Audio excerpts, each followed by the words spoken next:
So despite how I feel about rehab and why it never worked for me, Lindsay Lohan type rehab didn't work for me. Milkshakes and ice cream and pussy didn't work for me. State-run institutions where motherfuckers are eating their own shit and talking to every variant of themselves didn't work for me. Jail didn't work for me.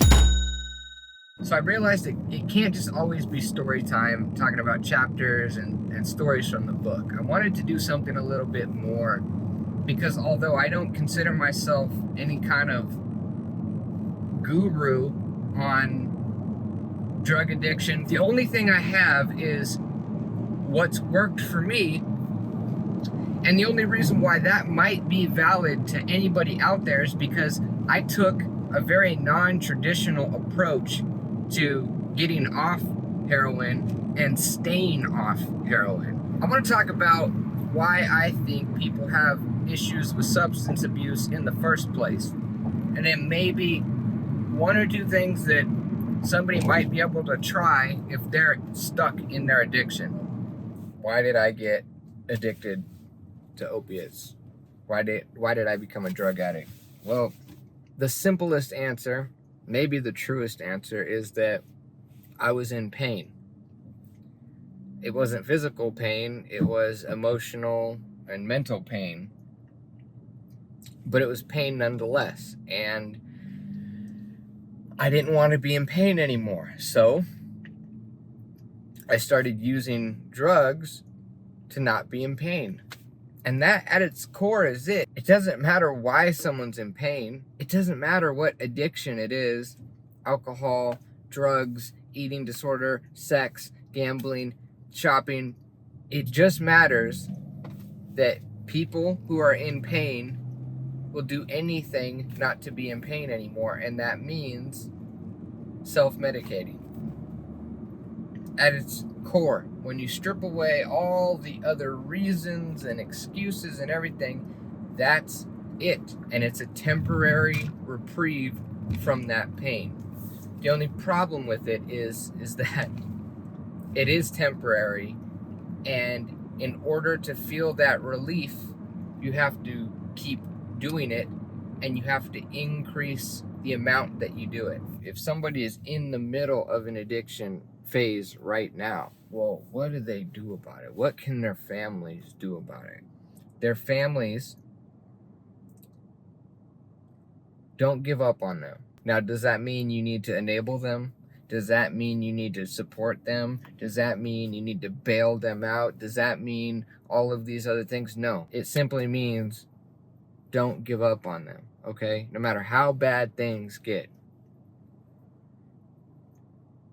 Never lose hope that the person or the child or the loved one that you know inside, never lose hope that they're going to come back, because they can come back. It's not easy, but they're not gone. They're just lost. Knowing that my family and my friends were pulling for me and rooting for me, and that they never gave up on me, and when I was finally ready, that they were there to help me in whatever way they could, made all the difference in the world. I had to make the choice. I had to put in the work. But without them, if they had lost hope or given up, I don't know, man. If you're an individual that's struggling with addiction, maybe you are actually ready to actually try, because if you don't want to stop more than anything else, if that's not the most important thing to you, you're probably gonna fail. Now, it doesn't mean that you're eventually not gonna get it. It just means that, well, at least for me, I could never stick with it until I was truly ready to stop. I have other videos about rehab. I have a lot of problems with rehab. I have a lot of problems with the for-profit system. So despite how I feel about rehab and why it never worked for me, because it never did work for me, I had to fly out of the country and go cold turkey in an English homestead before I could get clean, okay? Lindsay Lohan type rehab didn't work for me. Milkshakes and ice cream and pussy didn't work for me. State-run institutions where motherfuckers are eating their own shit and talking to every variant of themselves didn't work for me. Jail didn't work for me. The middle of the road outpatient shit didn't work for me. The secret house in the middle of the rich neighborhood that somebody set up a shell corporation to take people's money and hopefully maybe save lives in the process didn't work for me. You got to find out what works for you, okay? And rehab, no matter how much I fucking hate rehabs,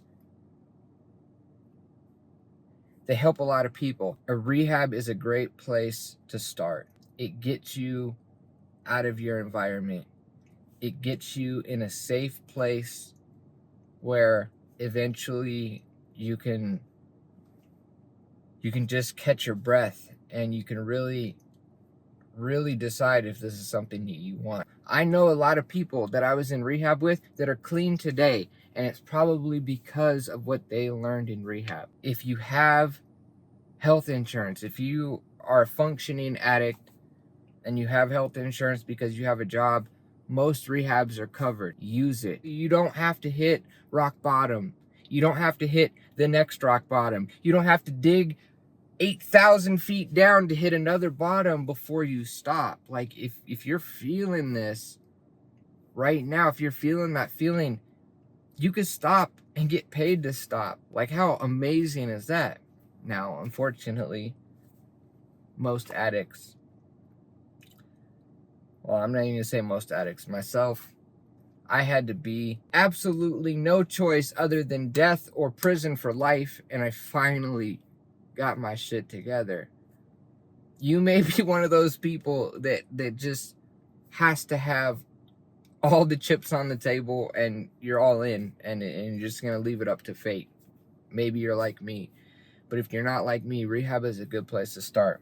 Maybe somebody will hear something and maybe it might help them become what they were truly supposed to become, because I guarantee you no one was put on this earth to be a fucking drug addict or alcoholic or nymphomaniac or 450-pound obese person or anorexic, bulimic, beautiful person, used to be a beautiful person. Like, nobody was put on this earth to be that.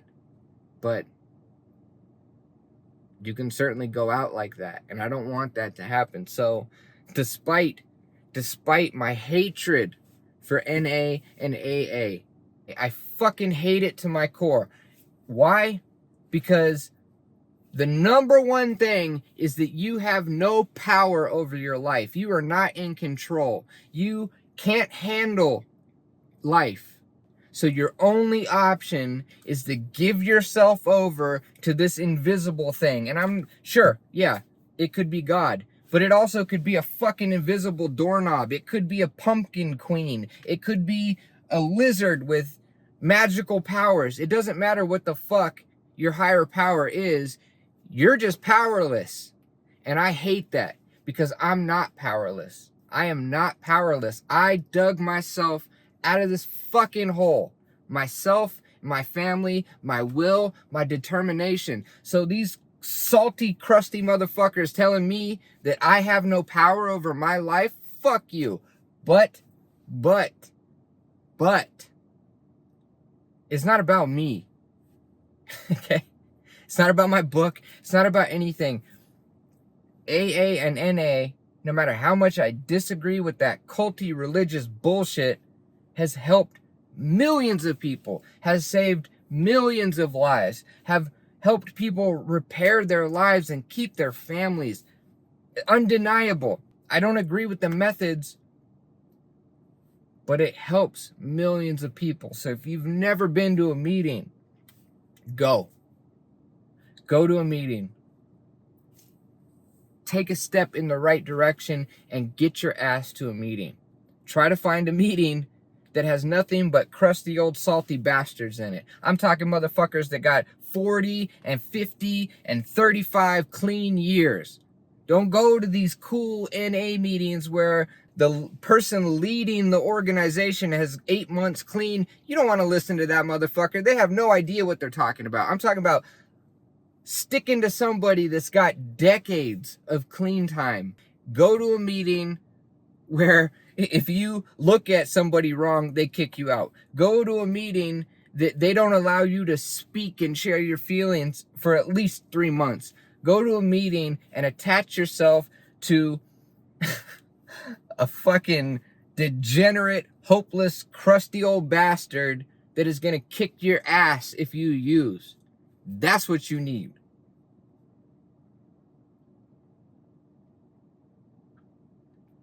But go. Even though I hate it, go. You got to find out what works for you. That's, if you take anything away from this video, is that there is no tried and true way to get out of your addiction. Again, I'm talking about drug addiction, but it could be any addiction. There's no proven way. What you have to do is you have to just figure it out for yourself. And it could be a combination. Maybe you take a start in NA and AA. Maybe you take what you learn from there and you apply it over here. Maybe there's some Eastern medicine philosophy that works better. I'm talking about meditation and more of a spiritual path. For me, the number one thing that pulled me out of it, find a passion. I cannot overstate how important finding your passion is. Because you have to find something that you love more than drugs or alcohol or eating or shopping or fucking, okay? You have to find something that is more important than that. And I'm telling you, there was nothing in the world that was more important to me than heroin until I finally realized that my passion was my passion all along. It was art. And I knew this. I knew this since I was 13 years old. I knew that art was my calling. I never truly gave everything I had to it until I got clean. And art is the reason why I stayed clean. Because I could pour myself into something. I could pour myself into something healthy. I could explore parts of myself that I don't feel comfortable exploring on a normal daily basis. And it was finding that passion that kept me going. I don't care. You don't have to be creative, okay? You don't have to be an artist. If you don't find something that truly makes you happy in here, it's going to be near impossible. And even if you get clean or you get over your addiction, you're going to be white knuckling it. You're going to be going through life and just waiting for that one fucking straw to break the camel's back, and then you're going out there. You're going to just maintain. You're going to feel like, oh, I missed a meeting, so I'm going to go out and destroy my life. Find your fucking passion. Doesn't mean it's going to be easy. Doesn't mean you're going to be successful at it. Doesn't even mean that it has to be how you make your money. It just means that it's the one thing that you love most in this universe. Find it. Try a million things until that thing gives you that feeling, because I'm telling you right now, like, if it was between art and heroin, I choose art or death. There's nothing, not even heroin, gives me the feeling that I get when I do something for a client, or I do a piece and somebody gives me their feedback, even if it's negative, that way that makes my heart flutter to see somebody's reaction to my work. I never got that from drugs. It doesn't even compare. If you truly want to quit and you find your passion, that's all you need. You'll be fine. The last tip that I can give kind of comes a little bit afterwards. After you get over the physical addiction, after you get over the mental addiction, and you're trying to figure out where you fit in the world, you got to figure out a way to be cool with yourself. If you can figure out a way to love who you are as you are, you can be fine. It's when we go through life and we feel like we're not adequate and we're not good enough. That's a dangerous thing. If you can just be with yourself and be who you are, no matter who's around or who's not around, if you only got to hang out with you for the rest of your life. Would you be okay with that? Honestly, I would. I would be okay with it. Like, it took me most of my life to be okay with that, but I am okay with it. I love who I am. I think I'm pretty cool. I think I'm pretty funny. I think I look pretty good. Like, I'm cool with myself, and I'm cool with what I am, and I'm cool with what I'm not. And that's what you got to get to, because if you're constantly worrying about what people think, if you're constantly feeling like you're not worthy of love, if you're constantly getting down on yourself by your appearance or faults that you have, it's going to eat away at you slowly but surely. And then guess what? That pain is going to come inside. And why did people become addicts in the first place? Well, because they're in pain.